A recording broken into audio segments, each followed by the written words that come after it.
Look at me. I ain't even start recording. I'm over here.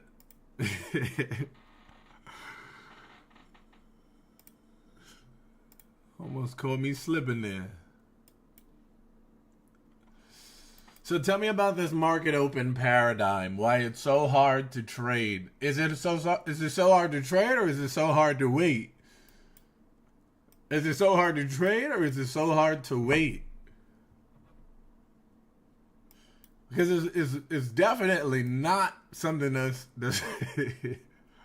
that's hard to trade. It's just knowing to wait when you can't identify what's going on. Don't try to force everything in there, waiting for it to come to you. Yes, yes, sir, Charlie. Yes, yes, sir. Yes, sir. Discipline. So hard to trade, guys. Yo. I'm telling you that's why it's really hard for me to connect with other traders, because I'm like, you're too far ahead. You can't even have the same conversations. People are talking about days in drawdown. I'm sorry. Yeah. What? Oh, was that a S? Did you say even a day? You're like, what are we talking about? Because even if I was trading on higher time frames, it's not no days in drawdown. So it's really difficult to be like, oh yeah, I understand. Like, yeah, you know, those are some tough mental days. You gotta like manage your way. I don't know anything about that. I can't speak on that. I can't connect with anybody or bond with anybody based on some of those characteristics here. I can't do any of that. All I know is how to trade. I'm a technical nerd. Technical buff, period. Just show me the chart, the numbers. That's it. Show me the most precise exits and entries that you can find. Show me how you manage with trades that are going your way. I don't always want to hear about trades that are not going your way. Yeah, you know when it almost hits your TP? Yeah, I know that. And I solved that solution in backtesting. Solved that problem in backtesting. Oh yeah, when it almost hits your TP, but oh yeah, problem solved. I hated that one too, but I solved that. Here's how. You just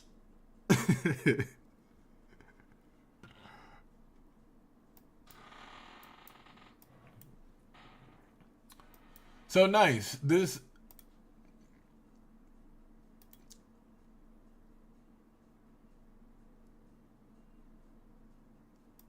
28 points.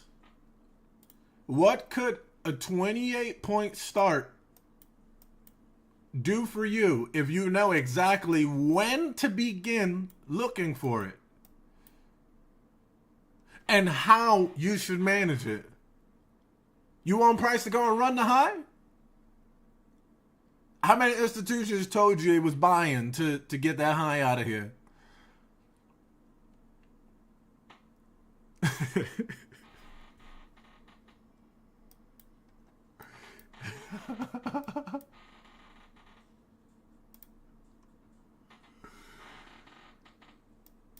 Beautiful.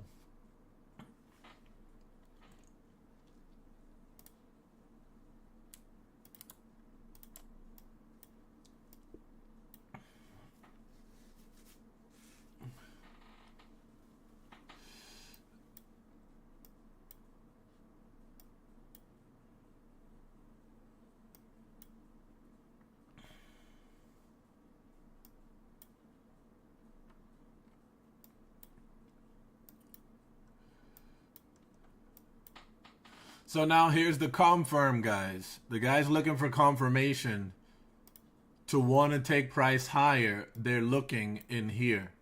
Am I there? No.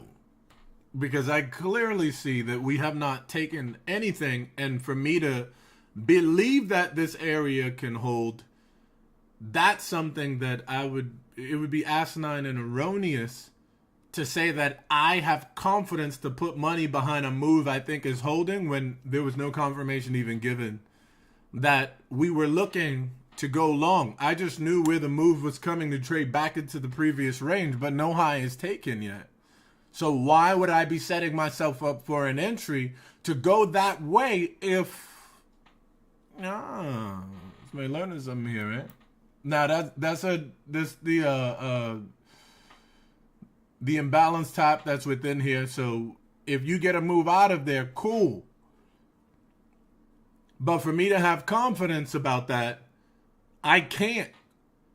Because nothing was taken and closed above. Yeah, on candlestick structure it was. But not on the structure that's carrying the highs and lows.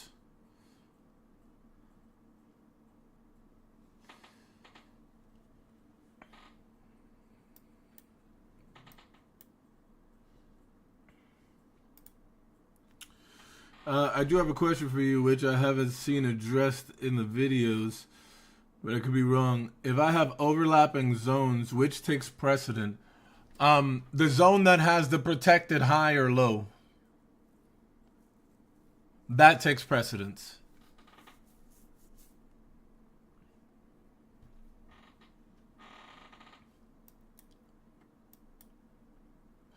So they got their confirmation to trade up above to this high here, right above here. But the closure is still needed to say that we can trade higher, for us to have confidence in wanting to take price higher. Now, finding quick scalps, they're everywhere on the 5 second. Above, below, within ranges, within trends, they're everywhere. But where you place your confidence in your entries, they are not. So when holding moves, hoping that we could go further and you have no confirmation to go further in them, that's where we begin the spiral. We held it, we saw profit multiple times. It came back to take us out at break even. Tilt activated.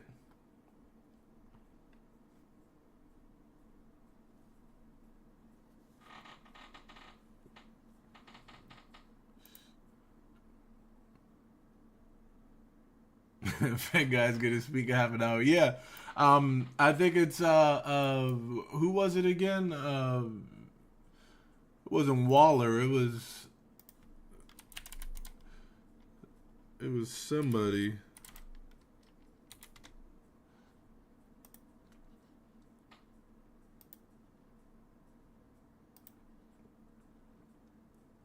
Harker.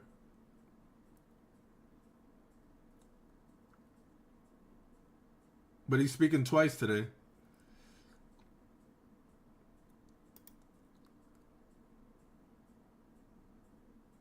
I'm going to watch this actually. Not now, but I'm going to watch this later. This is at the Mortgage Bankers Association annual convention. There was a question that was posed to Powell a couple months back about whether the feds were going to buy mortgage-backed securities. And Powell said no, they have no plan to buy them. So that question even getting to Powell during one of those meetings that he was having or speeches, conferences, whatever it is, that getting to him means that there are some institutions, some banks that are in trouble. And they want to know whether the feds are going to take on their debt, bail out their debt, their subprime loans and all of that other stuff. So that it's a very important thing to watch in terms of knowing what the rate hike cycles will look like, and if it's really a concern for them or not. As of now, Powell said it's not. He's not looking to take on any. So we'll see what they say later. Dang, this kept pushing.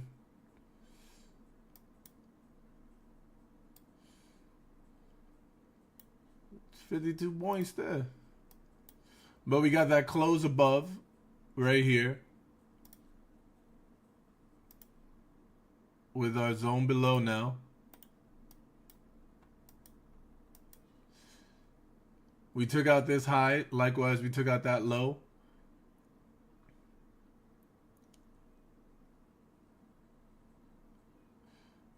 And I'm trying to see where we could reject from. I'm thinking that it's...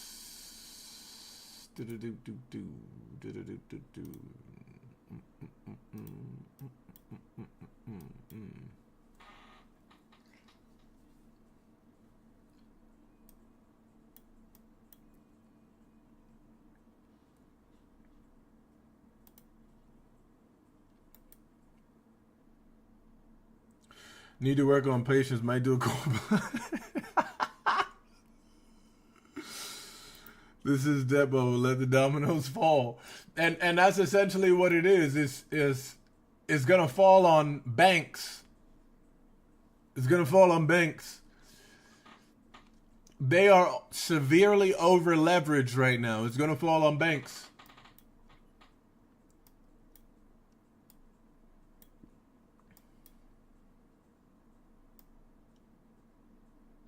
And it's either the Fed bails them out and take on their irresponsible debt, or the Fed allows the chips to fall where they may.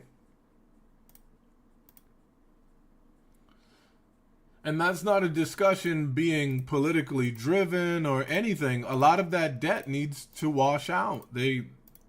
Some of these banks, what they've been doing, they need to go under.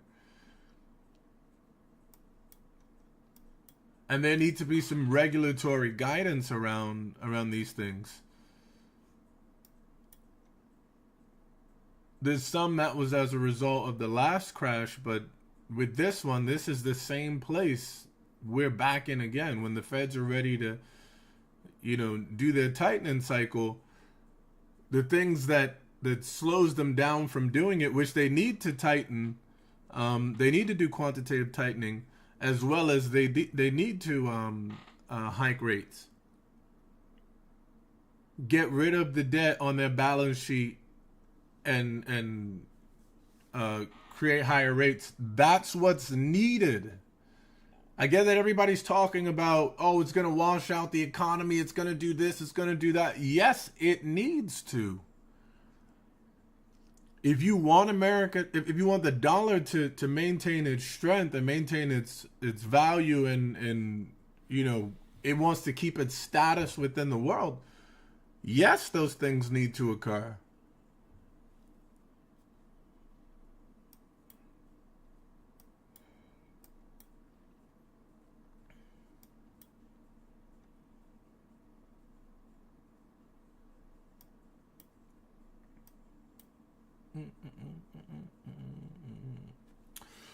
I think it is 207, somewhere below that, or maybe just at that. There could be a nice little bounce for us.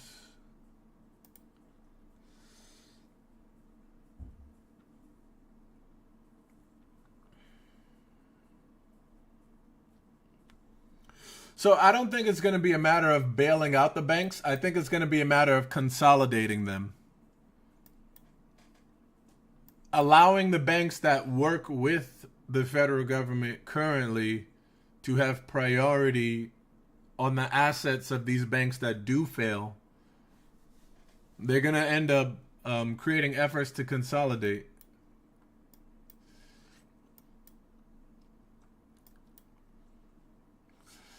The pandemic low, let me see.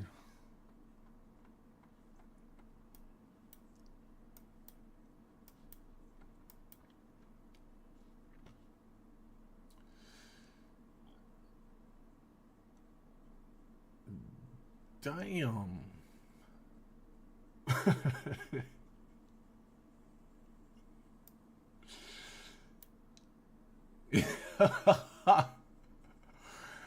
Listen, if I know anything about NASDAQ, if I'm just talking about like the way that it moves, how it does things, we know we always go to run out the shorts, right? They got them out of there, all of them. Took them out and traded up in here. these guys want to see a move down into something here, but can very well end up getting a run of this low and then going back up to take out these highs in order to then go down and run up all of those lows down there, only to end up dipping below this and going back into the range of here. Now it doesn't look that bad if for a couple of years NQ is hovering around within this. It doesn't look so bad. It's not going down to that. So if there's a slow decline,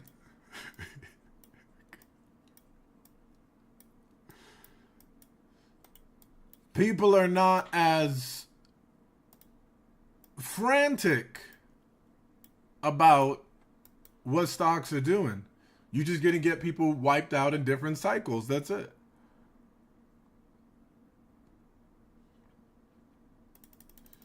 So yeah, I mean, I do believe that we still have room down there, certainly. Even on oil too. That's another one, even on oil.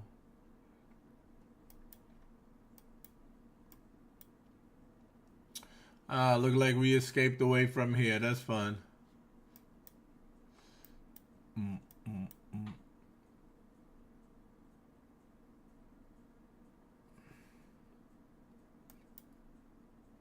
I was thinking of a bounce at 207, but they gave us 209. That's fine.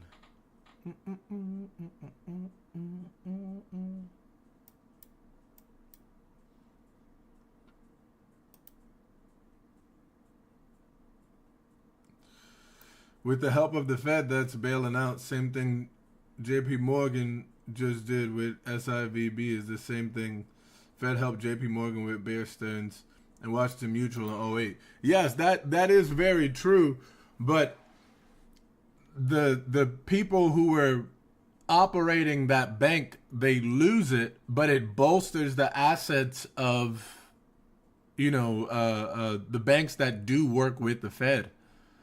So it's not necessarily a bailout even for the bank itself. The bank gives up its entire control, its entire leadership. It's taken over, and I mean, they're wiped out of existence. Do we still talk about Washington Mutual today? No, absolutely not.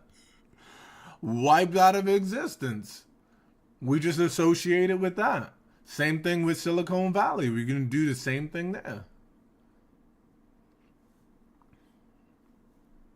And any other bank that consolidates, it's the same thing that happens, but all it does is just strengthen the bank that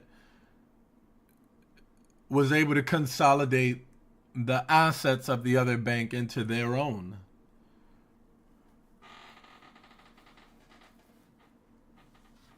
And it's not really the banks getting bailed out, it's the people.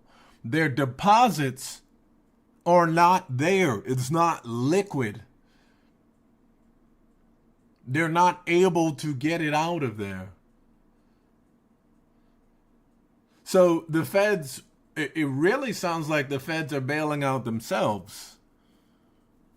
Because these assets are caught up in their bonds. Oh, let the bank fail. Let them liquidate the bonds. That causes issues for both restoring the customers whole and, the bonds, the U.S. Treasuries, it creates a distrust around those things. People investing long term into those things even.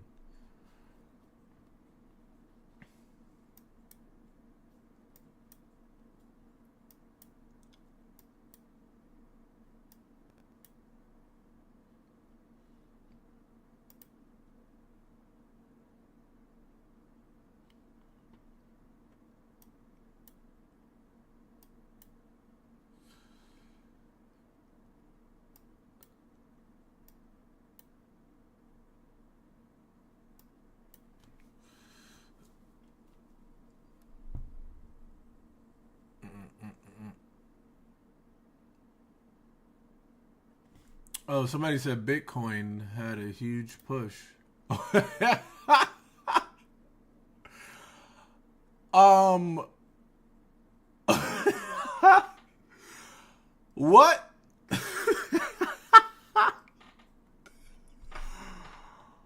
Yeah, yeah, they they had a huge push, all right.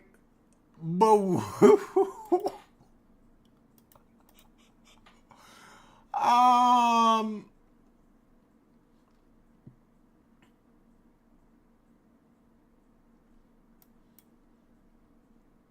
Chat GPT told me to short, and I've been liquidated. But wow.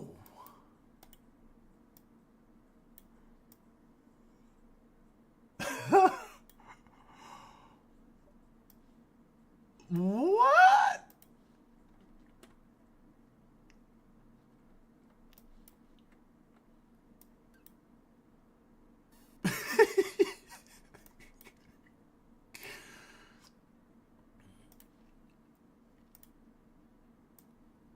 Zone. This is already $1,000 away from a 50% entry. Zone.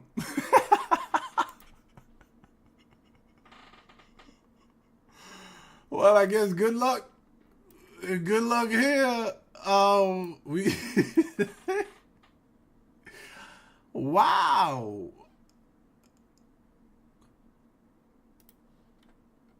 It's equivalent to whack-a-mole. It came out and just.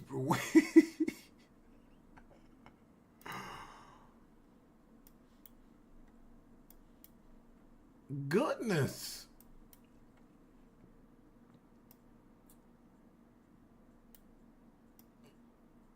So here's the zone below. Here you are back inside of here again. So remember the guy shorting out of the imbalance, the small money guys? It was like, oh yeah, displacement happened up in the. Now he's looking back at it and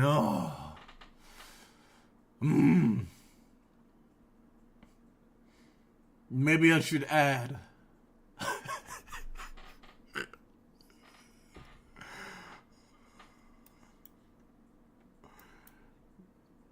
Tell you that's why I don't pay attention to that stuff. I just look at what is the market doing, what is structure do, what is.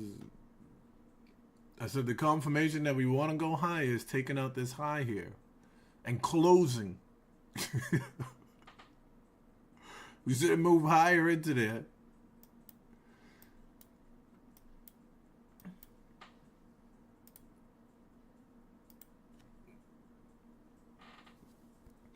So glad I found you, Dave. Almost have tears in my eyes. Hey, listen, man. I get it. I completely understand, the feelings.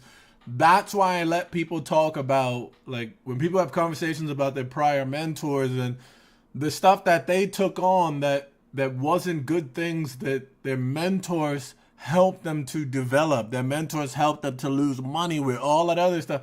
I get that you got to let that out. You got to talk about that stuff because it's emotional. Arriving is emotional. There's anger in there. There's joy in there. There's all these different things caught up in that. You look back on it and there's so many things you can feel. That's where you begin to purge that stuff. The emotions come out. So I don't ever stop people from, like, saying things when they're finally getting or understanding what they're learning here, because it is an emotional journey. You felt like deep down inside you would never get this. You would never make it. You felt like you could not, you were too far in over your head. Maybe it's not going to work out, but you knew it needed to work out too. Yo, that's a hard place, y'all. That's a hard place to be in, trust me. That's a hard place. Feeling fearful of knowing that you have to get this, but with the tools you currently have, it doesn't look like it, but you don't want to admit it, but you know you feel it. And that's walking on that tightrope. Now there's a foundation. There's a foundation that's there. There's a solid foundation you can walk on. You have things that you can go back and look at when you're having terrible days, or that you can go and look through the glossary of, oh, maybe I missed this. Okay, let me go and see what the rules are about this particular area that ran my stop. You're not going to remember all of it now, but you have something now to go back to and strengthen that flaw. In other concepts, you couldn't strengthen the flaw in those concepts because you didn't know it was a flaw. It was just something that sometimes it worked, sometimes it didn't. And most times you hoped you were on the side that it did work out. And it didn't. That's why I talk about a high win rate. And it didn't.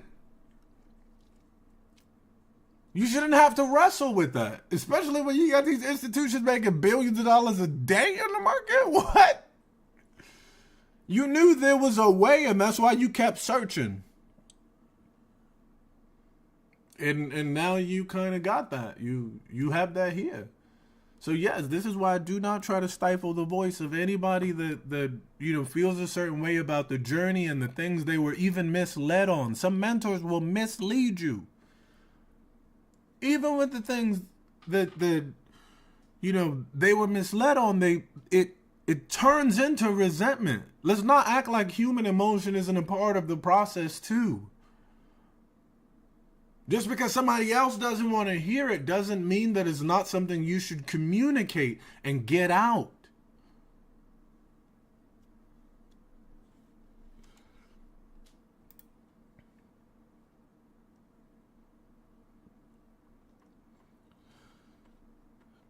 So I appreciate that,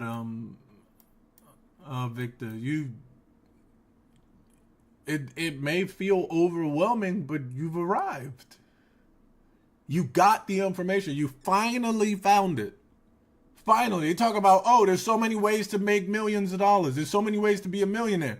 But nobody says, what way? What is the way? How can I do it? Nobody says that. They don't say, this is how. Look, here's the way it looks. This is how you have to approach it.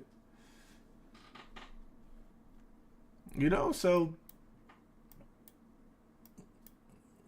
grateful that you're here, brother.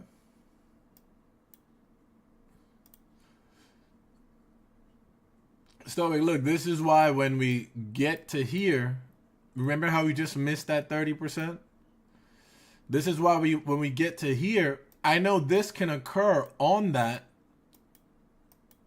but because we traded to it and had this large downturn before trading back up this way, this is not something that I'm looking to take in the original intention that I was looking to take this, but I missed the zone.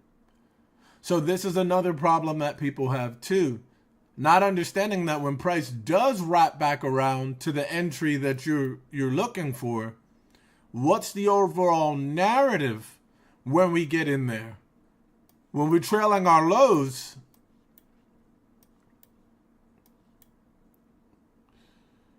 we're paying attention to that now, but our lows, they have precedence. That's what we're paying attention to the most. Actually, it's not this low here. It's actually this low here. So we still have an area within here that's been untested. That low is not a valid low.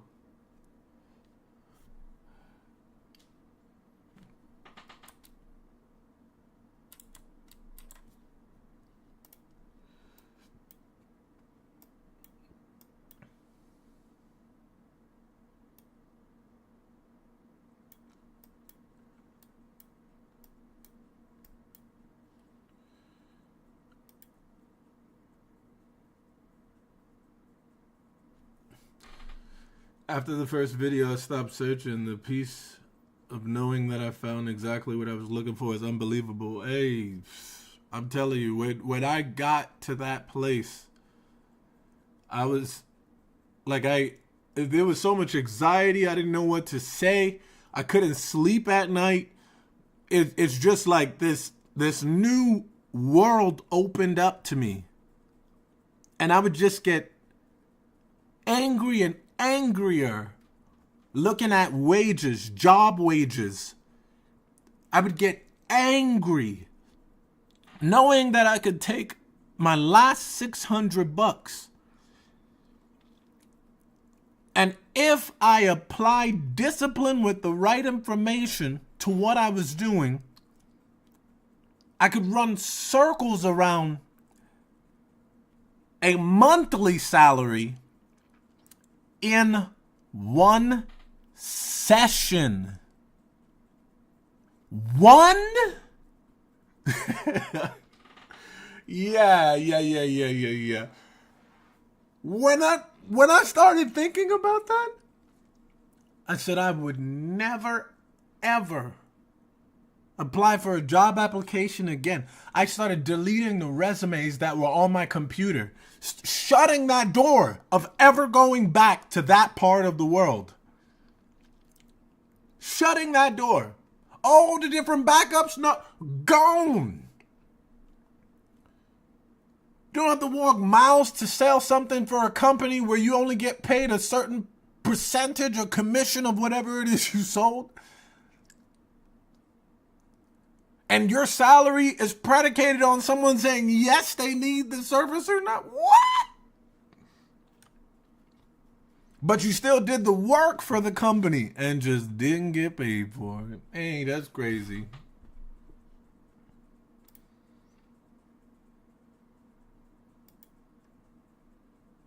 Crazy.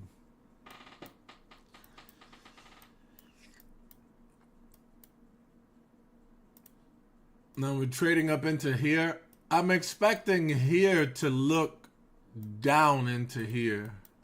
Something within here to get us back down underneath these lows here.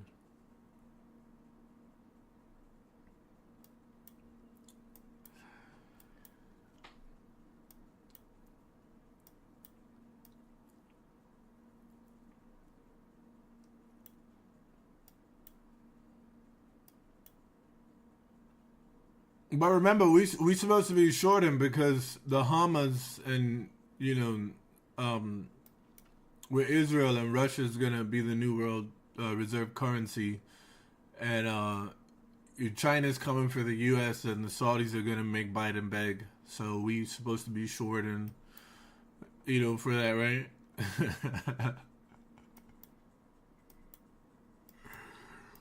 That's why I have no preconceived bias before I'm trading. None whatsoever. Because then I end up locking myself into something I'm anticipating and missing what's actually occurring. Because not yet, it hasn't occurred yet. I'm waiting for this to happen. And what if it doesn't happen all day? NASDAQ has days where it doesn't happen all day. You sitting waiting out for that one thing all day, and most times getting stopped multiple times on that one thing that you claim to be waiting on.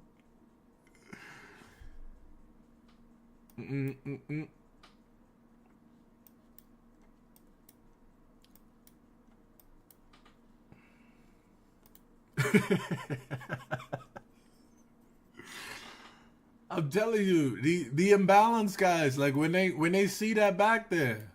When they see that back there, go into the lower time frames, find a market structure shift. Oh yeah, CSD occurred, traded down. Yeah, now there's this 1 minute order block that's here. We're enter here and then place our stops up above here. Yeet!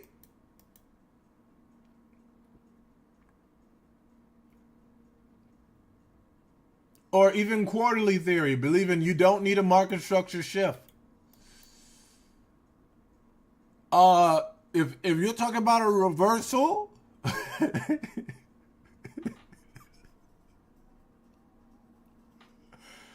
If you trading a retracement, whatever. But if you talk about a reversal, yeah, okay. Okay, buddy. 50%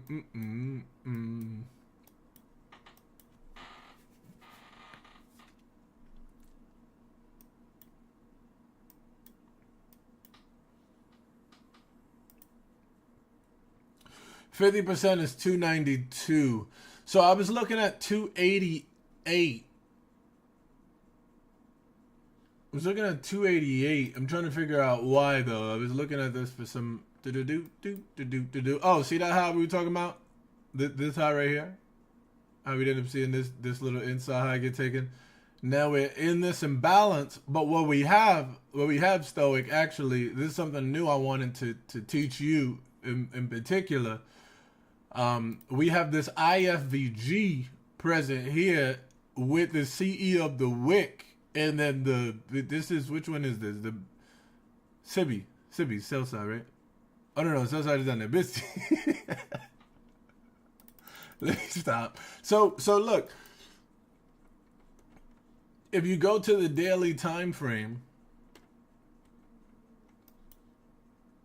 and you look at where we are, why was I anticipating this to begin with? Okay, so cool. Let's say we have the open here, the daily open here. Let's say that that's something that's a part of the OHLC of the whatever with, ICT that they tend to, use those as levels.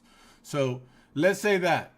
Let's also say we have our close and then the 50% of our last up move before we shifted down and close, right? Let's say we have, and by let's say I'm saying we do have the 30% of the fractal along with the imbalance that's present here, along with whatever this little gap is here. There tends to be reactions out of these gaps. I don't really pay attention to them, but when it's there next to my structure, then I'm always noting it as it's there. But you see, we go from daily fractal to daily fractal. So remember what we talked about with zone to zone? Zone to zone, imbalance to imbalance, things like that was in the playlist. The time frame that you are choosing on the higher time frame, that zone is looking for the higher time frame zone to get back to. So zone to zone, imbalance to imbalance. You see little things like that occur. And if you know that you're in that higher time frame zone, you know that the other end of it.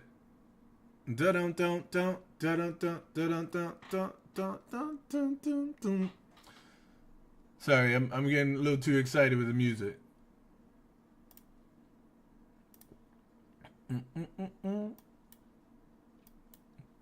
Let's just put this here.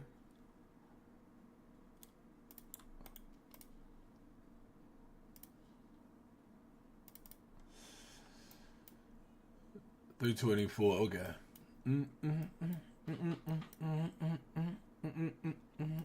So when you have a bias that price is delivering into something, even if it's just your zone, just your levels or whatever it is, you wouldn't be trying to fade this.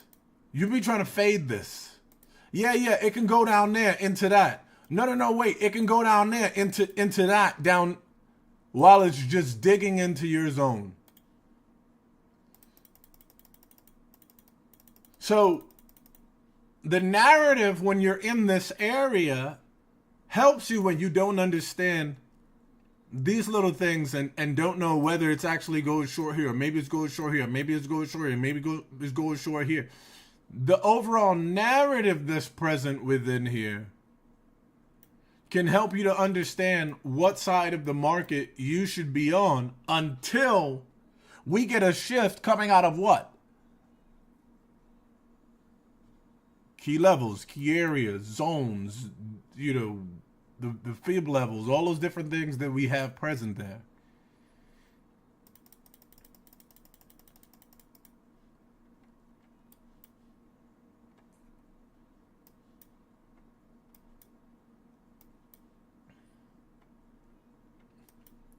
So any move going down, we're not forcing back into this zone. We don't have enough money to drop it back in there. but we can see when they're getting ready to do so. And we can take part in some of those entries heading back that other way.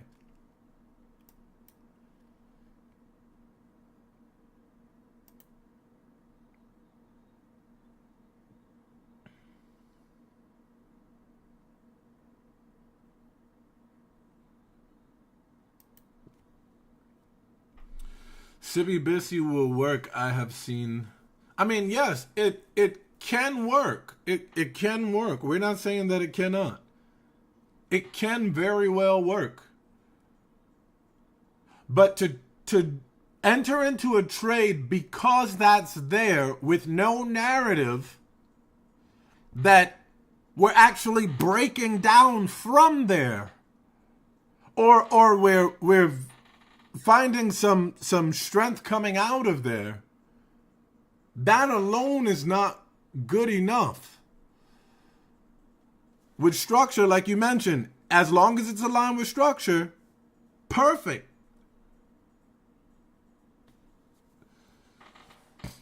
Yes, that exactly, Scorpio. I'm glad you noticed that. I told them, I said, listen, structure is the key to SMC and profitability. That's what I always used to say when I first started teaching. It's the key to SMC and profitability. Structure is the thing that they are missing. And not that they're actually missing structure, because you have a lot of people that explain what their idea of structure is. But to understand what you're looking for, validated highs and lows, closures, not just wicks, that goes into the structural time frame that you are using. But when you pair zones in there now, and you know how zones respond to one another, how zones speak to one another, how zones cause price to range back and forth between them, that's where the understanding of how to engage in price and for how long you can engage in price, that's where that comes from. So you wouldn't see a ton of the -1R from a time frame that price never even shifted structure when it entered that zone. You believe that it was trading from that zone. You put a limit with your stop directly behind the zone. But when price got into that zone, you never saw a shift for you to be able to take that entry. So whatever it is you were risking, it was all taken from you because you didn't have enough knowledge to wait when it tapped into that area for you to be able to, produce an entry in.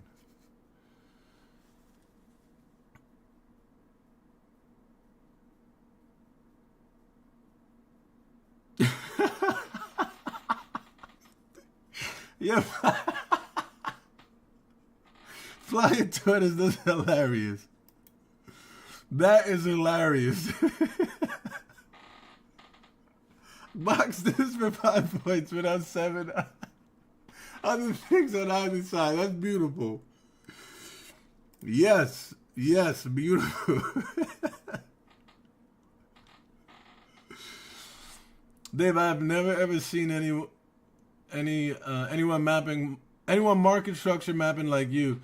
Damn, I don't care about zones, but you should copyright market structure concepts. So I am.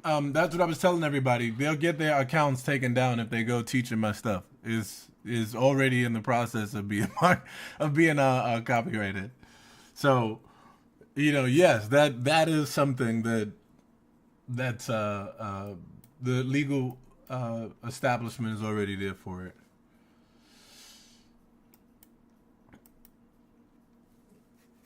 Now you see that 324 there? You see that ICT OHLC thing that this comes out of? We just laid it right on top of the daily open for that that particular daily candle.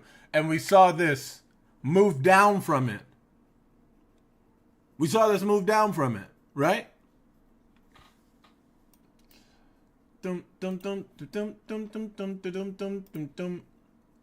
But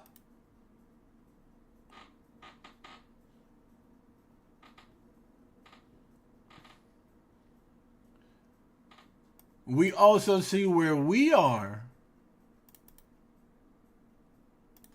within how we take our zones and divvy them up into these different areas to be able to observe and follow the narratives of what price is showing us.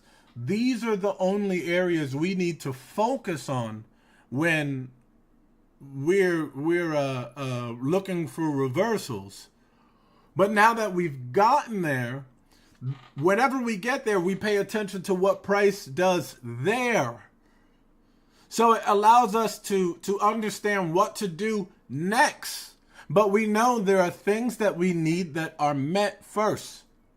What is that? Protected highs and lows being violated. Structure on multi-time frames. It's not good enough just to say we got there, we limited there, and now we're looking for price to go and take this area. It's not enough.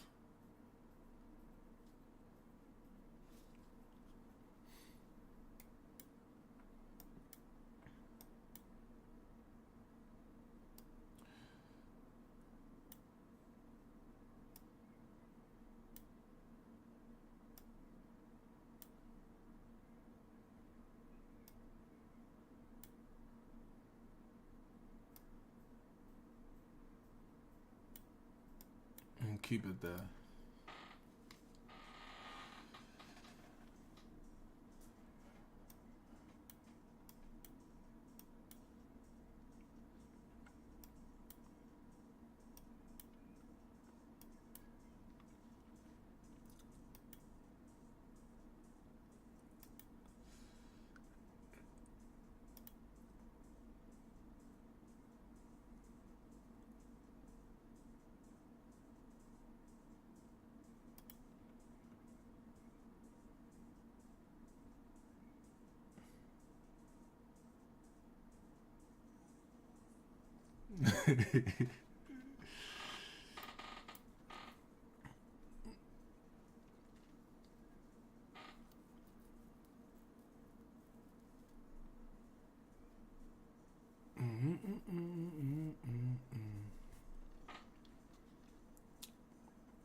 So remember that this is 70% of the daily, right? The daily fractal that's there. This is 70% of that. So what time is it? 10:30. Our last low is here. Here's the high that we put in. So we know around these times we begin to slowly move into a possible range before price heads the other way.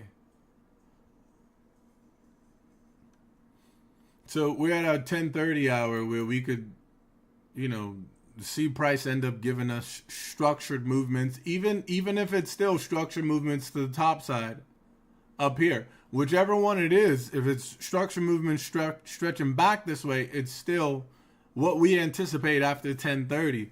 It's a lot cleaner.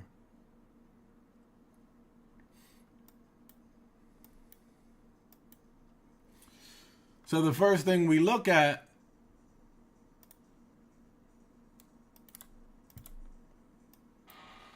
is that though we have this range from the low to this high, we also have this mini range within here from the high to this low here.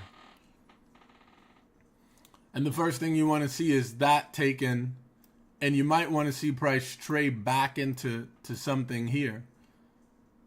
I mean, if we can get those two and come back into here for another move back up there, that would be nice too.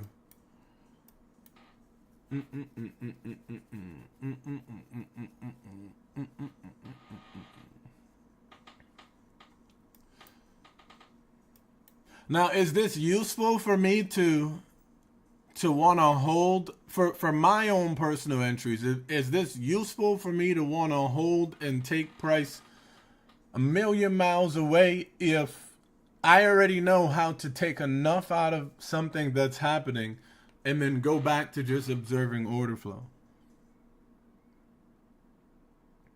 Go back to learning. go back to anticipating what price is getting ready to do next.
Oh, that was a nice little tap within this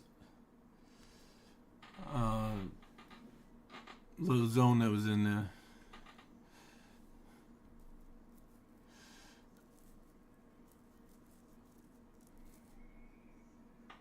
And those little things are how I find tiny entries within whatever it is that I'm choosing to trade in.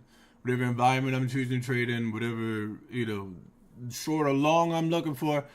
I'm usually given like the cheapest areas where if you take me out, okay, cool. As long as you ain't drag me from all the way up there and bring me down here, I'm fine with that.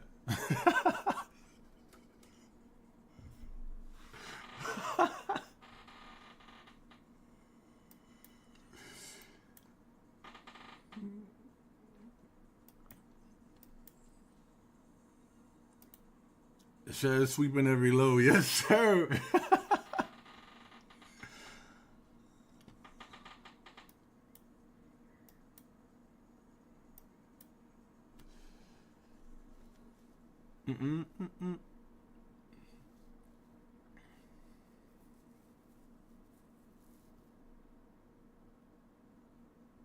So let's see, 95.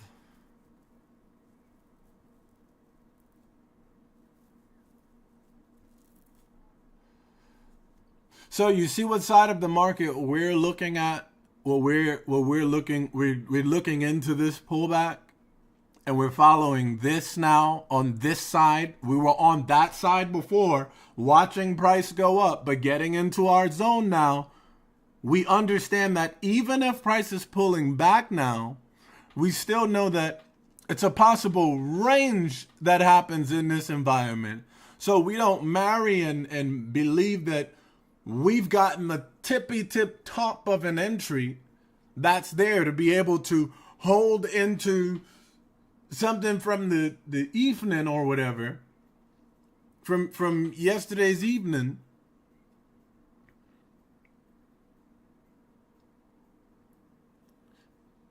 We're trading the order flow within this environment because price still needs to offer us the protected areas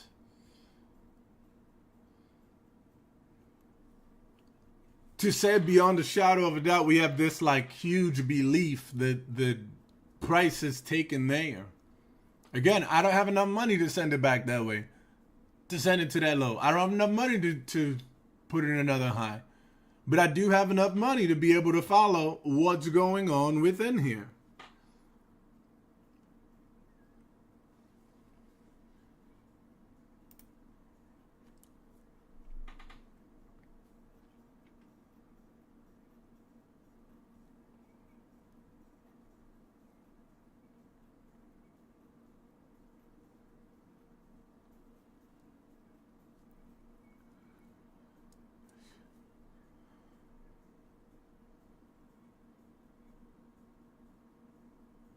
I think ICT knows that these high frequency trades could certainly be taken, because he's been focusing a lot more on micro scalps. Not too sure why, but he's been focusing a lot more on talking about counter trend scalps, trends against the delivery of the buy program or the sell program that he often, notes within his areas.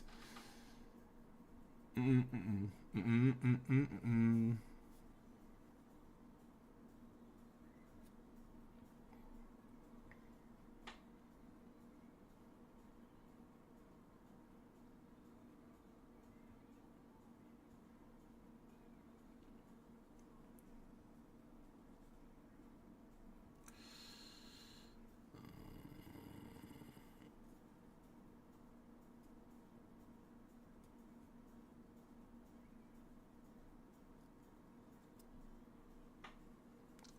Buy and sell program is kind of like Wyckoff and Elliott Wave. It's remember what I said? I said Elliott Wave had a portion of the algorithm correct. Wyckoff had a portion of the algorithm correct. Remember when I was, talking about all the different people that they have theories that you can find in the algorithm. You can actually find it. But it's just that when it's shown, just like zones, some zones do not hold. Some zones are traded directly through. But the likelihood of all of your zones being traded through versus all of the things you mark out as Wyckoff or all of the things you mark out as Elliott Wave, and then you wait for the entry based on those strategies, where they're giving you the entry, oftentimes that will fail more than zones will. So that's exactly why I came out and started teaching this, because though you have all of these components involved, we're talking about head and shoulders patterns, triangle patterns, wedges, all of that stuff, Brownian formations, whatever it is you want to add in there, zones hold more. They hold more. They hold more, and they give you far less risk. Far less risk to take on when you're using zones. So yes, whether it's his buy-sell programs, whether it's anything in market structure that I'm teaching, you're going to see all of those different things next to each other. But choose out a zone. Choose out what the Wyckoff part of the cycle is. Choose out what the Elliott Wave, which wave it's at. Choose out what ICT's concepts show. Choose out what the triangle patterns and the wedges and the head and shoulders and all. Mark up all of that there. You're going to see some of those concepts deliver and some of them don't.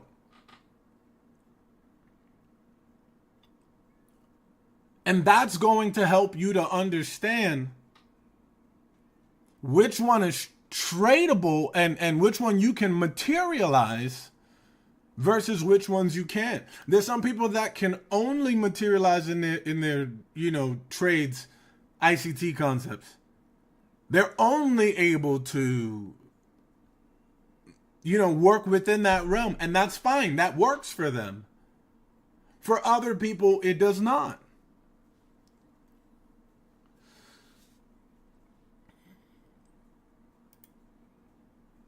Yes, that's what I came on telling.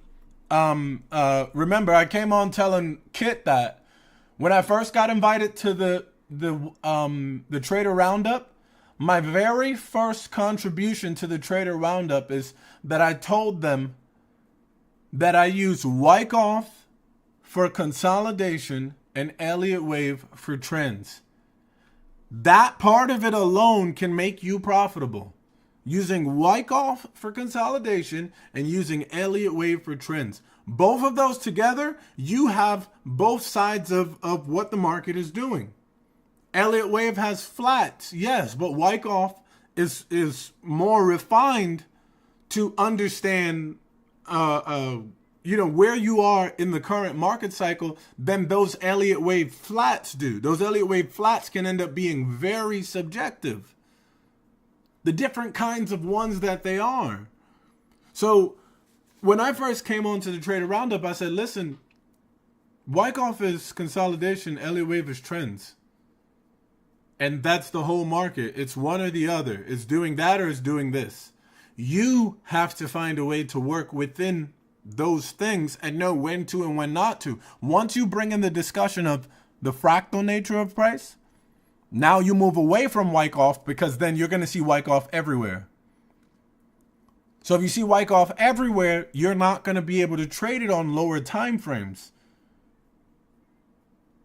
Because it's gonna show Wyckoff in this swing, Wyckoff in that swing, Wyckoff in that swing too, Wyckoff in that swing too, Wyckoff in that swing, Wyckoff in that swing too. It's gonna show multiple patterns of Elliott waves. Multiple flats you see. It's gonna show a lot of that. Just like it shows a lot of head and shoulders patterns. It shows a lot of triangles. It shows a lot of all of that other stuff. Yes, it's gonna show a lot of that.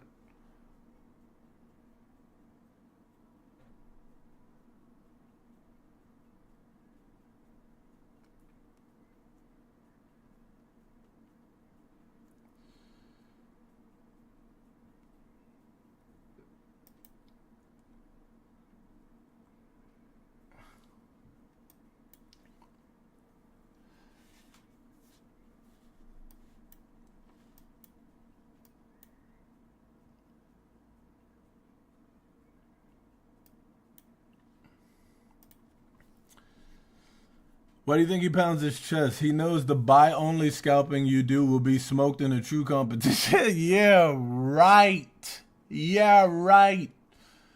The true competition has to happen on the day that he has the ability to reprice, or the day that he wants to get involved in something. God forbid a true competition happens on a day like that. Yeah, right.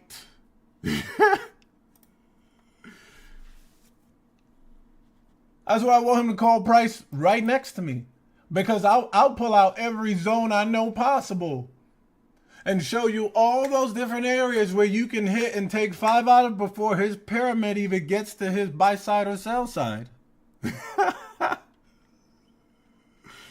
Yeah. Yeah. Nothing algorithmically happened on Monday. So hopefully the competition wasn't on that day.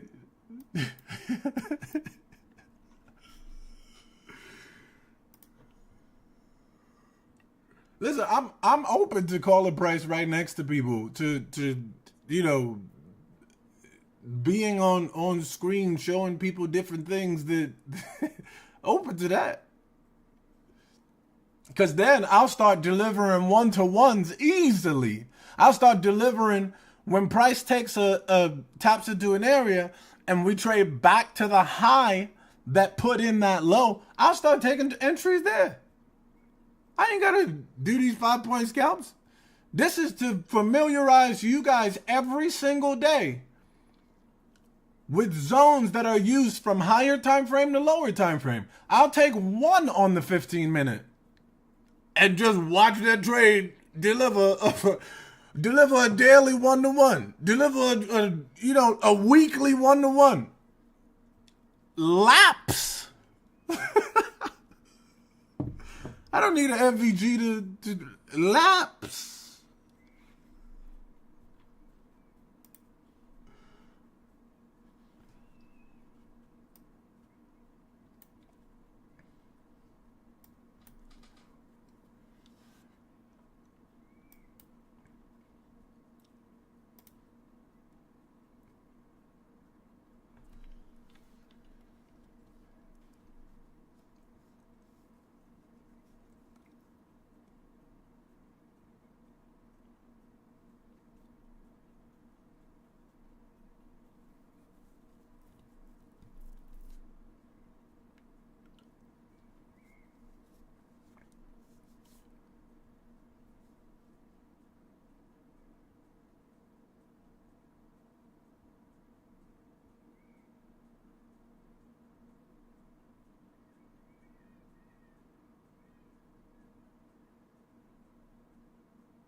You need signals.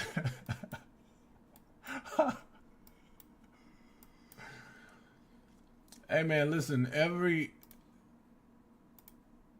single little move that let's just say you took it to the previous candle's high. Let's just say that. Let's just say that.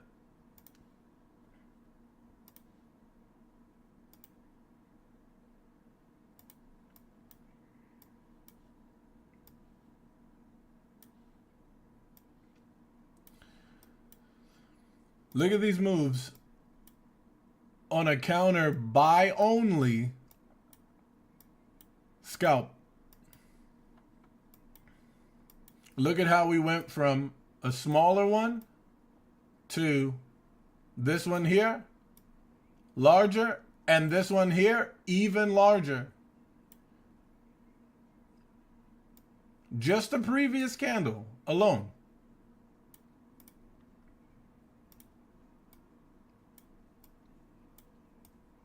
Yeah, buy only scalper would get what?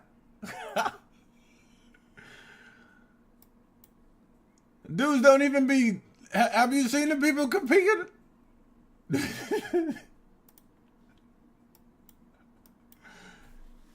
Crazy.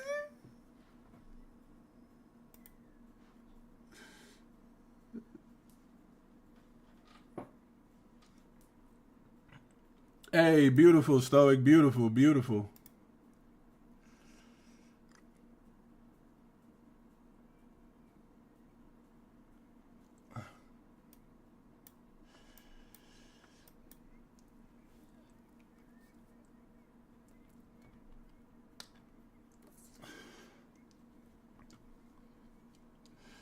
So these guys from this imbalance still swimming in drawdown, waiting for their stop to get hit somewhere up there.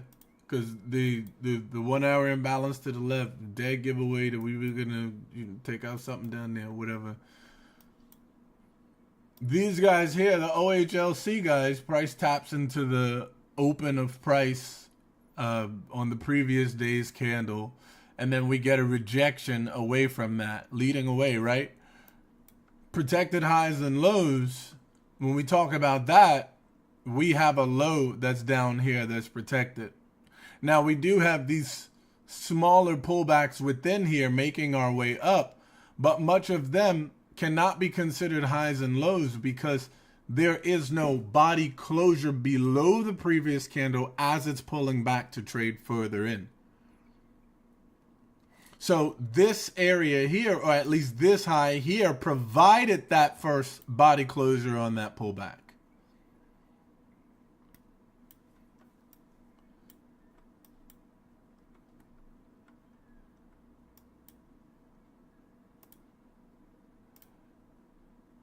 And we trade up here.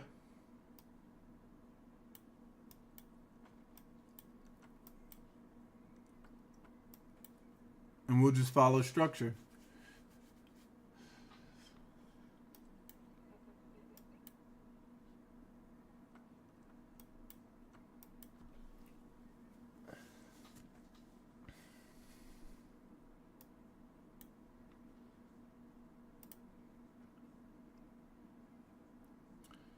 Hey, beautiful flying tortoise, beautiful.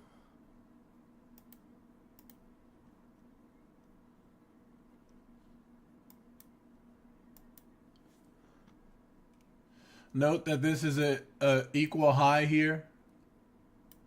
We have this high here at one of the lows belonging to something in here. So for those who like to counter trend, counter trend these moves, just know that we do have that failure up here.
Just looking at this area and seeing if it's going to trade back into that imbalance to the left.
Bro, Josh, can I take that 13 too? Yeah.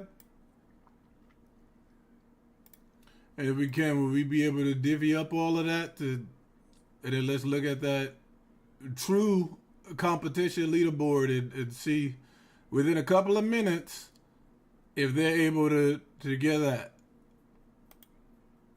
Well, we still pyramiding to the low yet, or we pyramiding above to take out the draw up here? Which one? And I'm just showing you things that are taking the previous high, not things that are even taking the high that brought the low to you, like in the playlist.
Want to see if we get something out of there like that.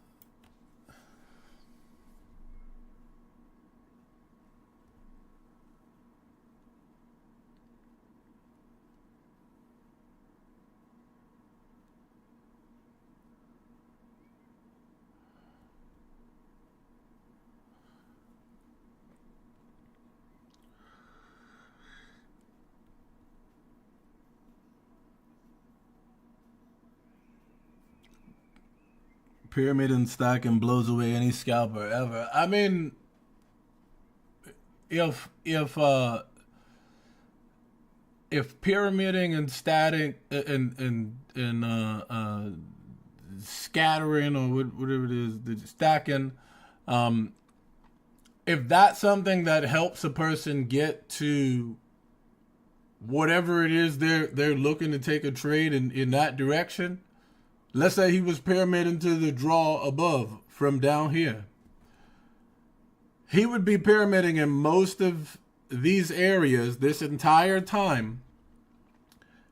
And should price trade up here and tap into here, his entries, whatever it is he's pyramiding around here, those entries are going with him. Yes, absolutely. Whether it's one down here, whether it's here, whether it's another one here, those entries are going with him. But if this never closes and trades higher to go up there, if let's say that's what he was looking for, if it doesn't close and trade higher, it can come back on that entire pyramiding concept and take you out. So if no one truly knows what the market is doing, which we've mentioned plenty of times before, as a person, you don't know what the market is going to do. You can say what you expect it's going to do. But if I was pyramiding around here to get to there and it doesn't make it there, the person copying me and the person taking entries with me doing this on the lower time frames, they could be wrong a million times. They could be wrong a hell of a lot of times right here. But being able to take entries and take quick scalps over the previous candle's high up into against whatever low that we just swiped and then trade it back into the area, being able to take those little scalps and walk away with this while the pyramiding is still happening and waiting to deliver to whatever it is, I pay myself here in this entry and I'm out. In that one entry.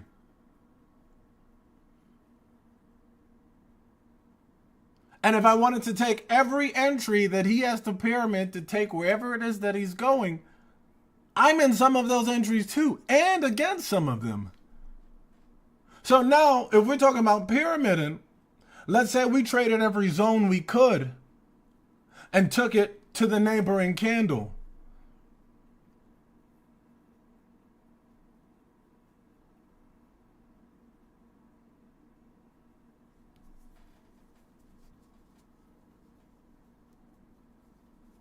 You misunderstand parlaying and gambling. I don't really know what parlaying is, actually. I won't act like I do either. I don't know what parlaying is. I never gambled before.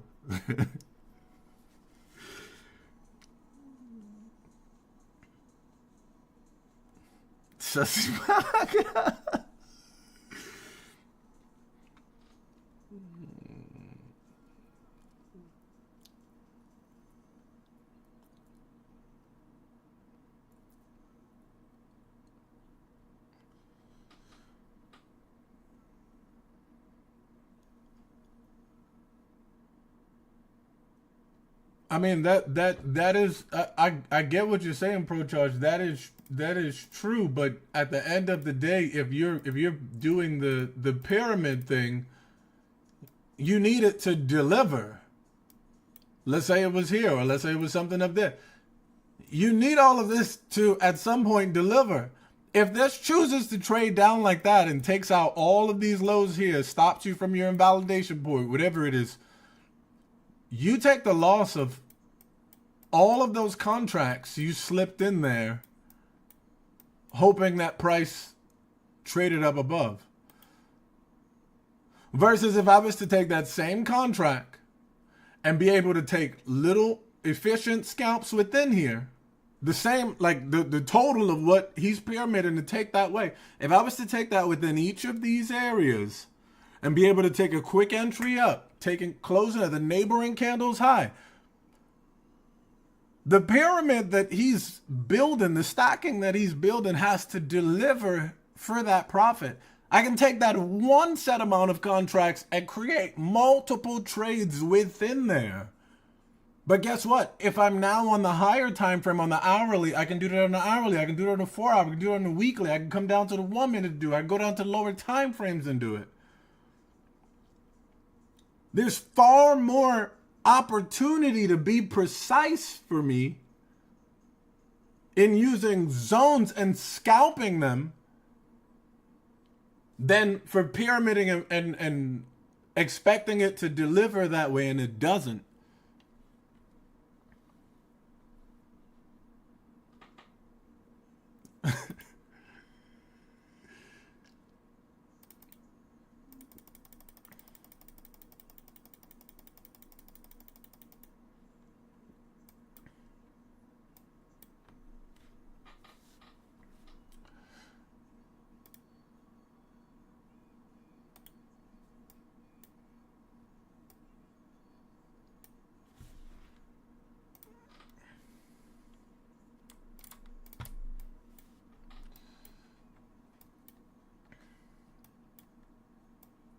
And let's say, should I lose on a trade like this? I'm expecting it to go up to this high. That's why I put that there.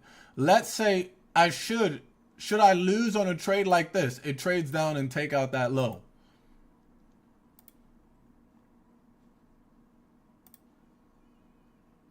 It trades down, it takes out that low for 9 points. I would be risking that 9 points to walk away with 10. We talk about the one-to-one we always talk about, right?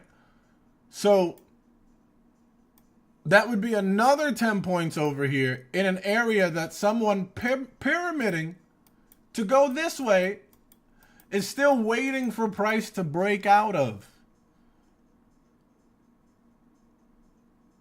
Why would I lock myself to one side when I could make whatever it is I'm expecting to deliver here? I could make that in these little scalps here. Little scalps to the neighboring highs.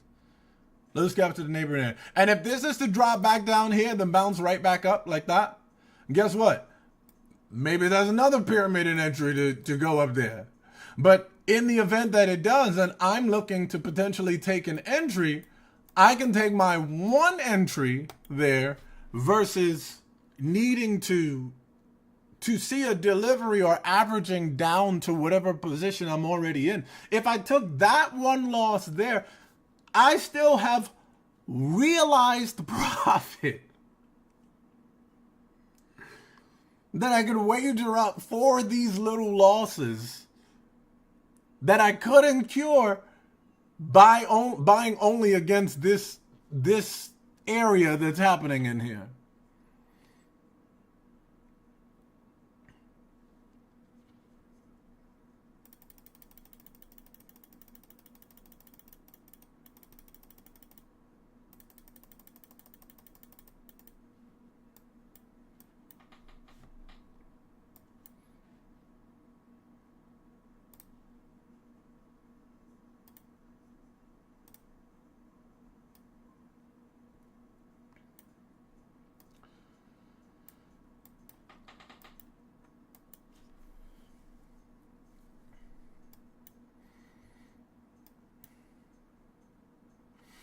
And being that this high right here is above here, any scalp that was within here would have just been going back into this zone.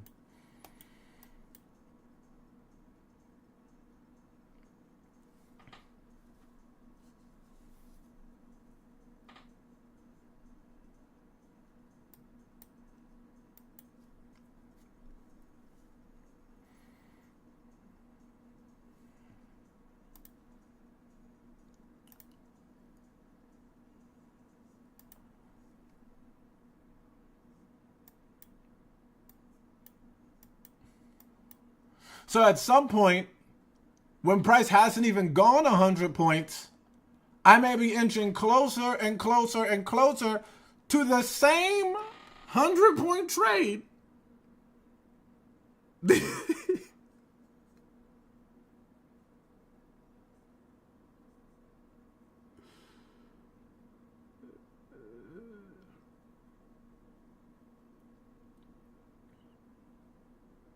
Before I know it, I would be able to make all of this happen for me here, collectively, while someone who's pyramiding to go that direction is still waiting. There's no sense in that. If the move is more valuable than the money, but the money can be multiplied based on the move can cause the money to be multiplied based on position size. If you develop an idea that all you need is 10 from these entries. On the other, now you're not taking every single entry that's here, but on the other side of that, you walk away with like, almost 100 points a day. And that's just on the buy side. I didn't mention anything about the shorts up there. This is just on the buy side for me. Now somebody can take that same idea and put that on the sell side. Or I can mark up the sell side and do it from the sell side if I needed to. But our bias originally from here is that we were dropping down into these areas. But we knew there was a range that would occur up here as well, the accumulating. Why would we be pyramiding to take up a position or take up a trade going in a certain direction when we can trade all of this here?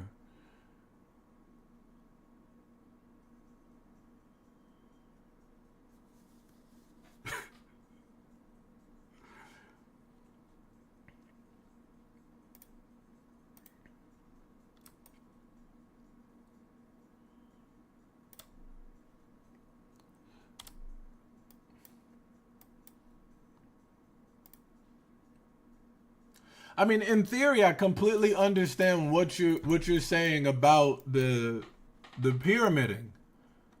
Nobody's gonna be able to get that as down pat as him, even if he's teaching others how to do it,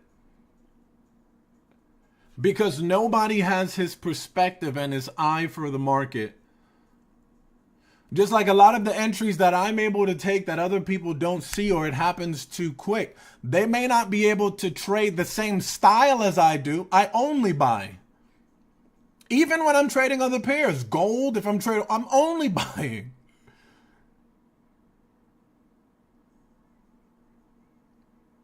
But zones, they can scalp these zones and learn what they're responsible for and learn how to approach them and learn when they could hold them, when they cannot, and learn how much they could anticipate within these different areas, one-to-ones or whatever it is that they measure based on going back and back testing. I give them a start. And it's a precise one.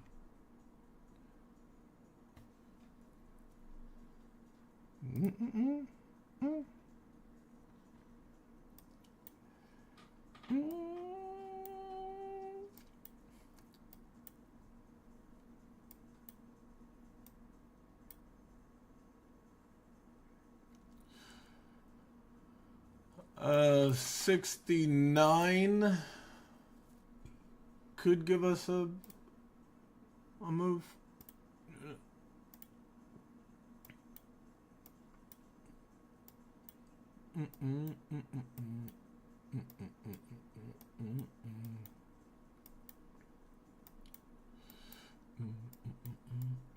Remember that I have this down here.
So I'm thinking of this. I'm thinking we drop into here.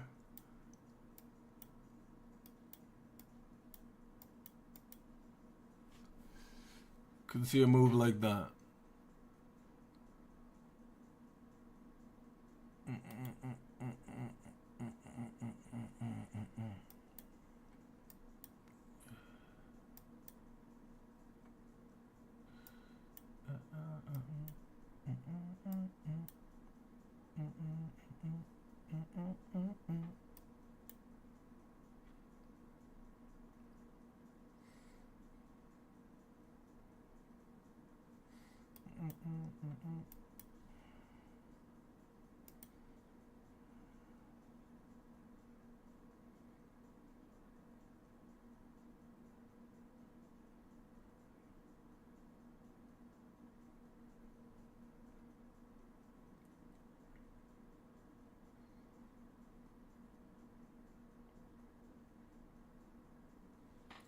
So one thing you can do when back testing, one thing you can do when back testing is, let's say you have a leg like this on back testing, and you're seeing these things. That.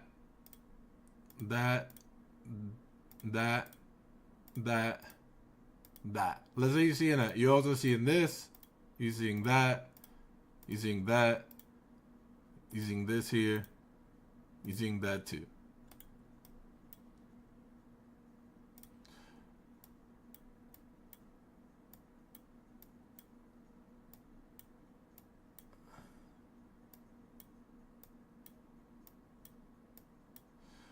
So right now with this,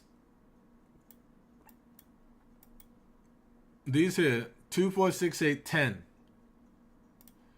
You have 10 POIs to now go look and locate as a reason for why these occurred. On this side, back there, and along this side, below here. That is a lot of information you're going back to look for, and you're compiling now with whether it is you're back testing or whatever it is. That's just within a short period of time.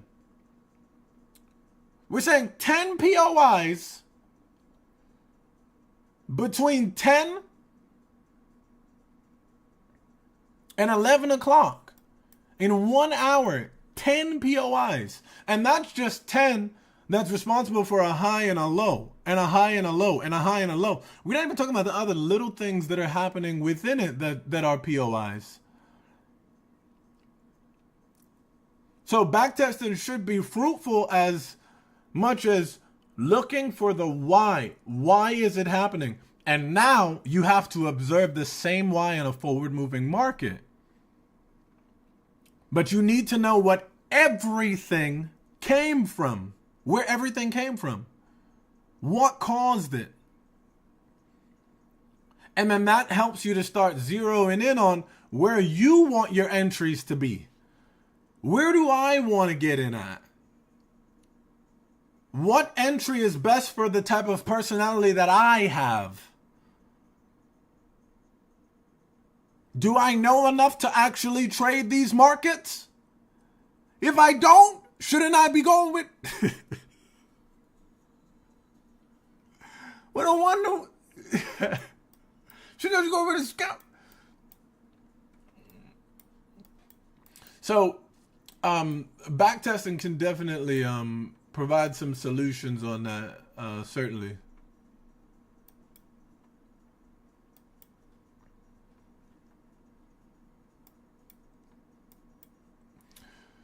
So look at how we tap into here and we trade away, right?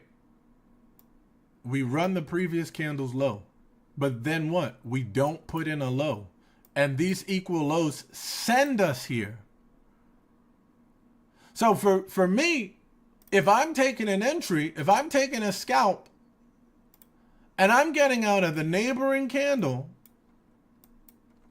because I know that a confirmation usually comes right behind it to finally short or to take you down, or this could end up being an equal low that takes out the high behind us.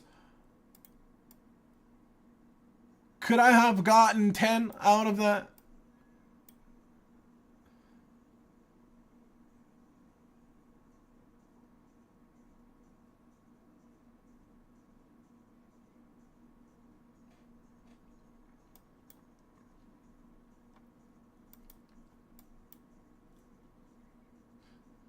And should we get up in here, can I find a short somewhere from in here to head back into this area that we have down below to facilitate what? The confirmation leg here?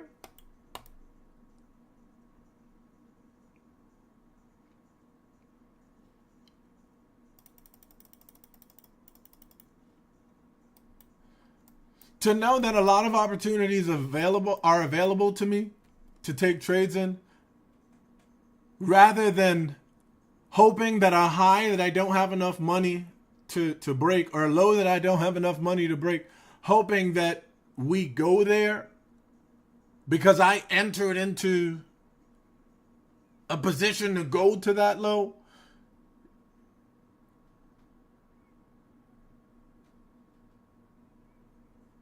It would be crazy for me to tell people to trade that way with them having no direct knowledge of or not enough knowledge around order flow to be able to trade and take those highs or take those lows. So you give them something that they could still make money with while they are learning the thing that you're teaching, that is how the entirety of the market moves.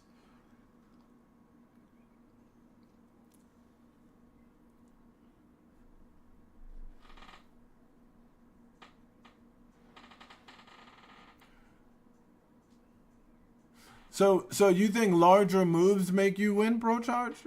You think larger moves would help people win those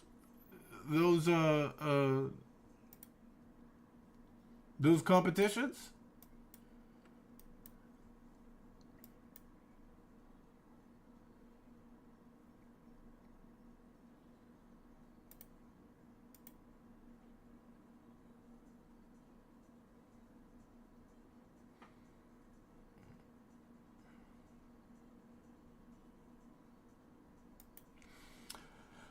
I mean, I'm not against adding. I'm not against adding, but I'm against adding in drawdown. Yeah.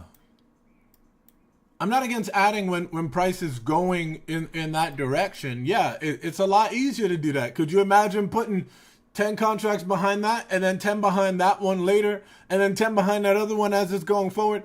Yeah, I know what, the power of adding or stacking or whatever it is you want to call it. I know that those things can be extremely beneficial in your trading. You know how long it takes for a new person to learn when they're not scalping, when they're not taking all of these entries, when they're not doing this, all of this here.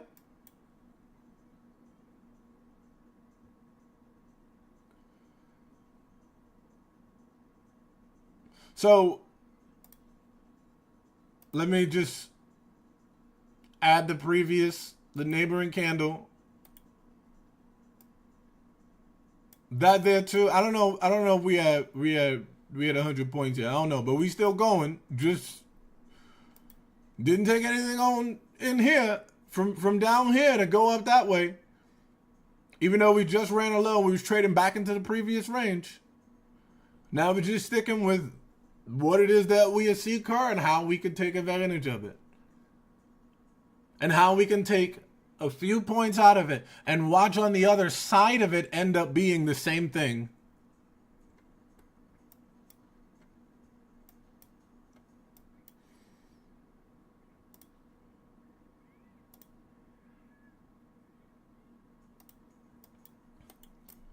Oh, did you miss the first move here? Was it not possible for you to get in that? Oh, have no fear. You could make it right here. Have no fear. Need a 100-point move and don't know where to go? Looking for that 50-point move but not sure where and how you should trail? I've got the right thing for you.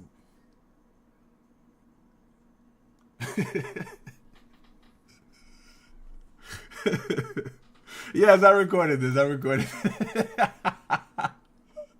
Have no fear. And they still pyramiding to the high, or maybe they pyramiding to the low. Which one? I don't know. Because we know all we are is in this idiot box, and anybody would be an idiot to try to hold a trade in this idiot box, trying to figure out what direction you think price is going.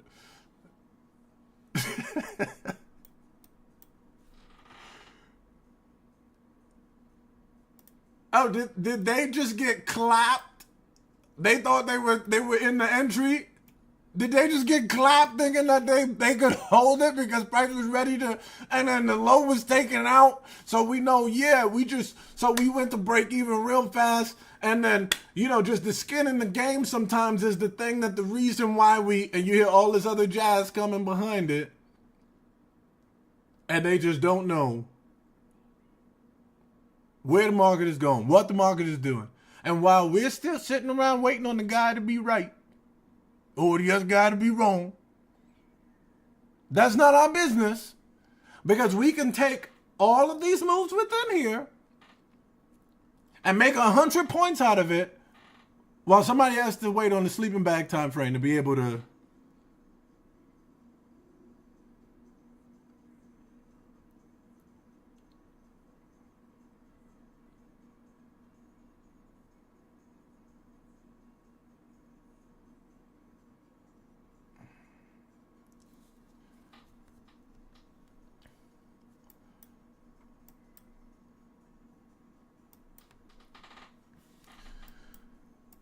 So this is often how people are getting clapped. Early management of this, trying to find the tiniest area possible. Oh, you know what? We went below this low, and I was trying to short this low, and then my stop got ran right behind the high. Why? When the zone is here and your invalidation point is behind there. Why did that occur in there? Then you begin to realize that I'm not promoting to anybody that they should be taking 5-point scalps because that's all they can get. You learn the zones in the playlist. You learn the targets, the exits, the entries, the stops. And then you come and find reps with taking those entries. That tap there, okay, that one there, I got that in back testing. Yup, that one worked out. Took a couple points from that one there too. Yup, that worked out. Took a couple, that one too. Yup, that worked out. And before you know it, when you pick your head up, you don't even know whether we bullish or bearish. When you actually pick your head up, you got all these different entries within here that you were able to just put to the side. And by the time you were finished, you saw that it was equivalent to the same move homie was waiting on in the 1 hour time frame with.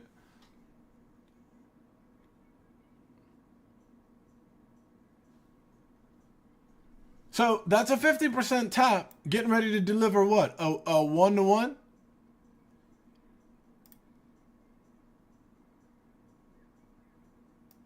Trying to figure out if it take this low and then swing back up to this high. But hold on, it ain't get there yet. It's like I don't know, was that a point away from the 1-to-1? A point away from the 1-to-1 now?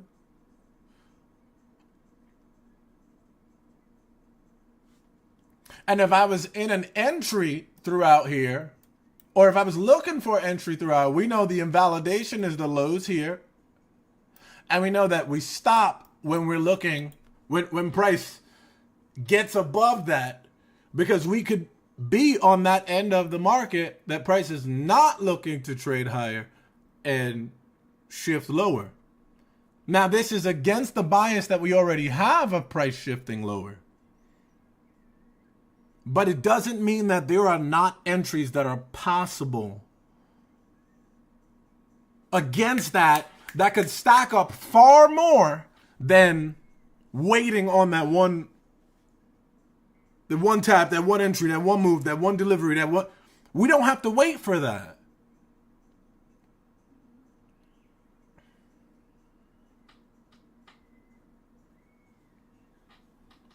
But in back testing,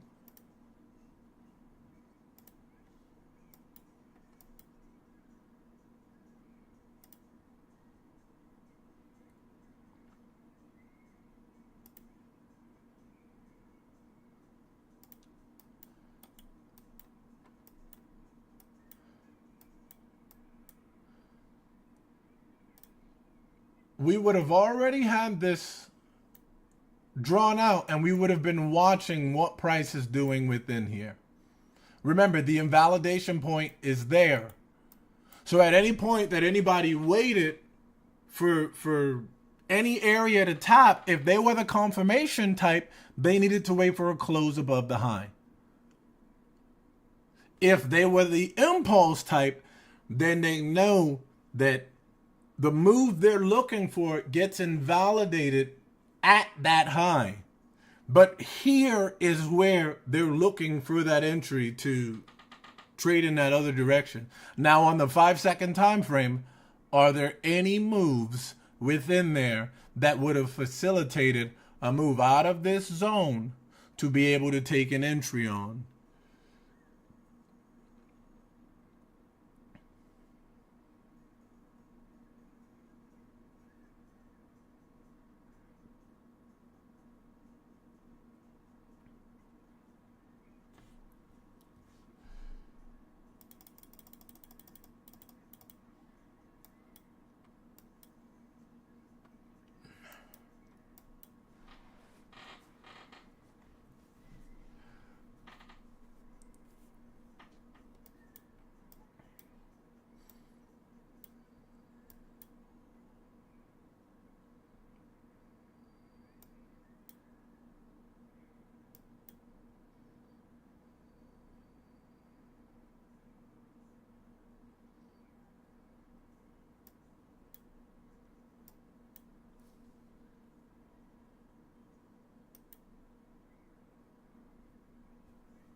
All right, Shaz, enjoy, brother.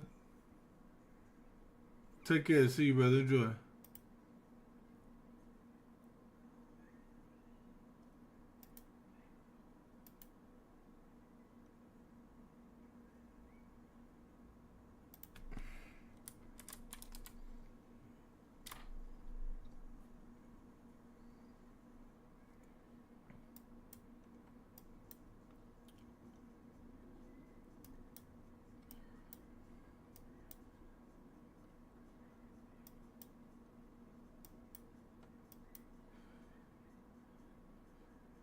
So the one-to-one delivered from the zone that has precedence.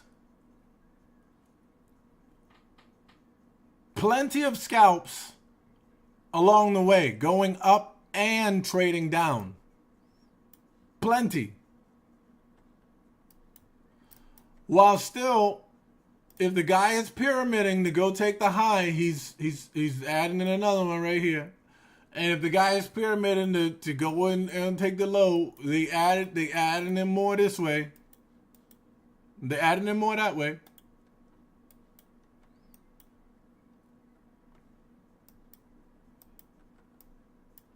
This is the area we were expecting price to trade out of. 269, I think we said, or 68, one of those. So we know that after taking out these lows, after mitigating an area multiple times in this area, we traded below it and we know we go back into the range of it, right? Bro George really got me teaching out here today.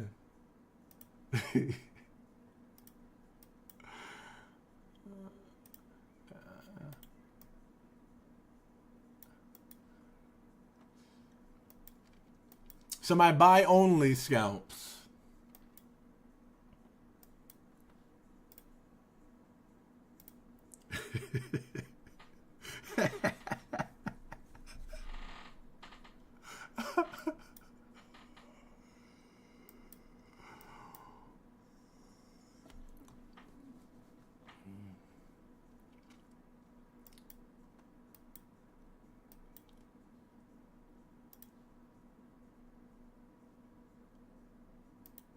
can I put this in the Mega Bench Pro Charge or do I gotta can I add this over to the Mega Bench over there? You know, just I just want to add up my non-competition worthy scalps.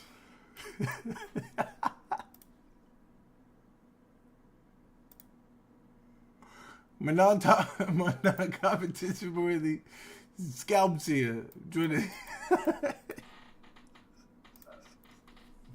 Yeah.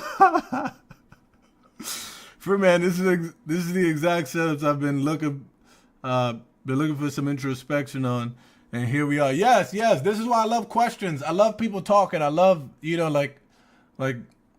adding to conversation while we're speaking. So you get logic of how you should enter the market.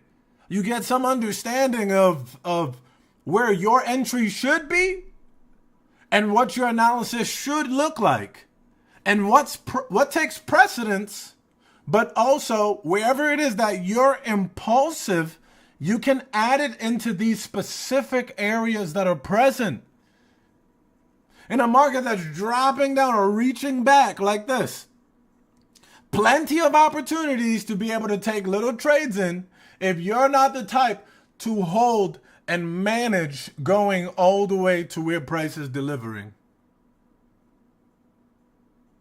If you're not the type to hold and manage, if you prefer to be a part of moves that deliver in scalps, you can do that. And you can make just as much as those 100-point moves that's trading out of there.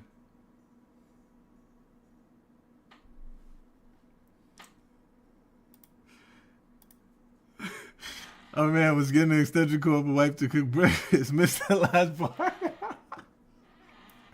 No, I'm just talking about the little scalps that I take out of here.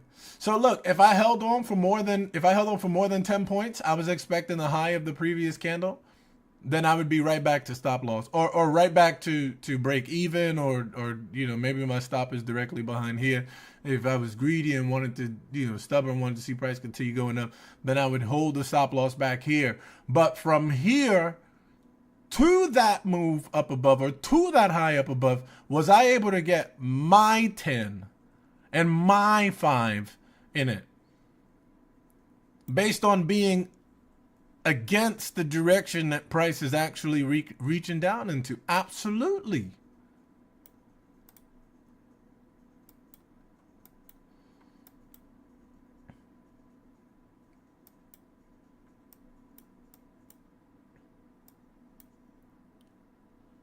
So remember what we mentioned here as well.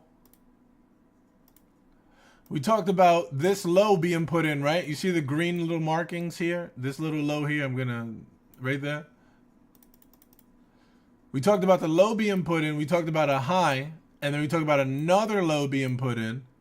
And then possibly that's where price is looking to now move back up into this range, right?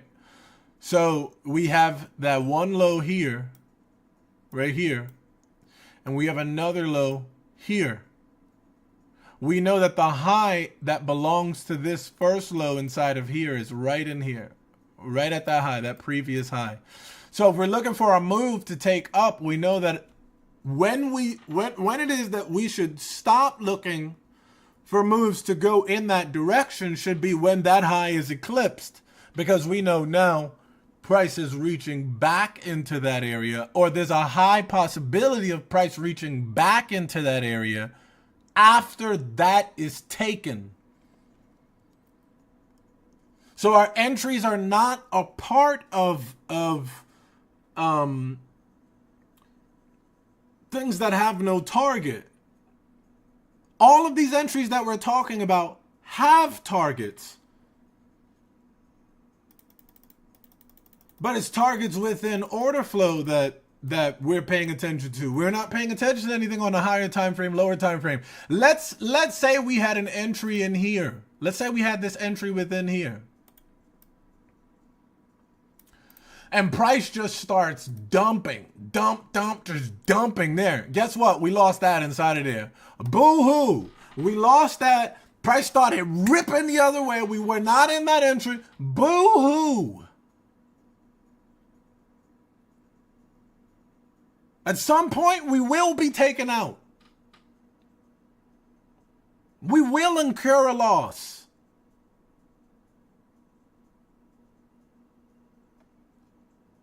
But we minimize that by trading the style that we do. And that's not to say that when we're targeting 10 points, that's not saying that 10-point move can't rip up into something that ends up being a lot larger than it. But we need to understand that we don't necessarily know where we are in order flow to expect price to trade higher and take out what? A high? Take out a low? But we can make this happen for us within this environment. Exactly within this environment. Meanwhile, the whole time we going nowhere because we've been here since 1027. And we look at the time now, it's 11:50, back in the same area again. And Mr. Pyramiding, whether he's pyramiding above or whether he's pyramiding below, there's all of these opportunities. There was actually 10, so let me be fair, approach y'all. I'm gonna take my 10 out of there. I'm gonna take the 10. Let me just y'all know this is 10. Even if I can't, all right, there we go. Let's take that 10. But then you better believe I'm gonna take. You better believe I'm gonna take at least. Okay, we're not gonna take the whole thing. Let's say we're not gonna take the whole thing. We said we would come out right here, so that'd be realistic, right? Let's drag that over there. And I really don't know how to do math, but I know that if I have 10 entries that are above 10 points, then that could be over 100 points, right? So let's count 1, 2, 3, 4. Maybe we don't know no real math to count. 5, 6, 7, 8, 9. Oh, look, it didn't get us there. So we not at 10 points. Like not even competition worthy anymore now because I wasn't able to get that 100, if I was counting it. So, maybe it's just tomorrow. Maybe we just come back tomorrow. Maybe we just come back tomorrow, and then when we come back tomorrow, we'll figure out how we can catch that 100-point move because we weren't able to even participate in any of this. We still hold it. We pyramiding below, and some of us are pyramiding above, and we have confidence that these things are going to deliver. But look at the emotional toll that a lot of that takes. The person pyramiding from above to go below, the person pyramiding from below to go above. Look at the emotional toll that comes out of that. Versus you having the possibility to scalp anywhere you want so long as it's within the confines of a measurable target.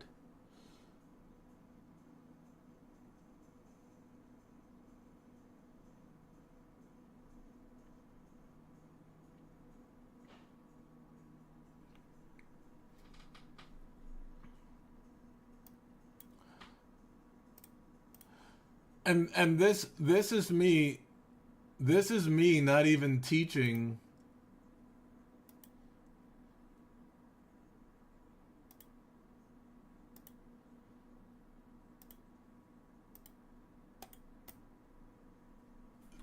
the playlist, not even teaching swing points,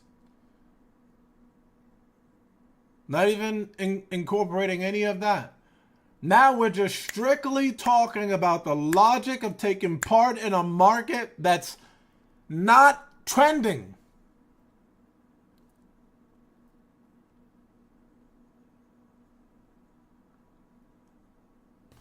So, for the new person, following structure is super important for them.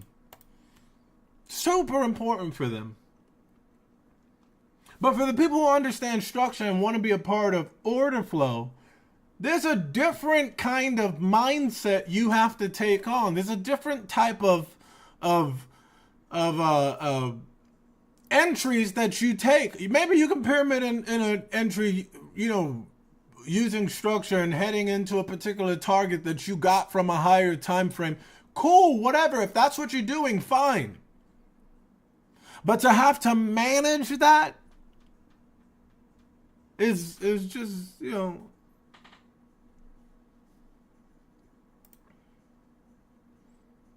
Let me end the recording right here. That's the conclusion of Rip and Pro Charge another one. No, I'm kidding. But this is the benefit of being able to have a dialogue with students, with some who are advanced, some who are not, and how you could actually learn through that dialogue. So it's very, very important that you take on, you know, mentoring programs that are styled that way. For anybody that's listening to this video, I hope you enjoyed. You know, he was getting the extension cord, but then he became the extension cord. So I hope you hope you guys enjoyed that session.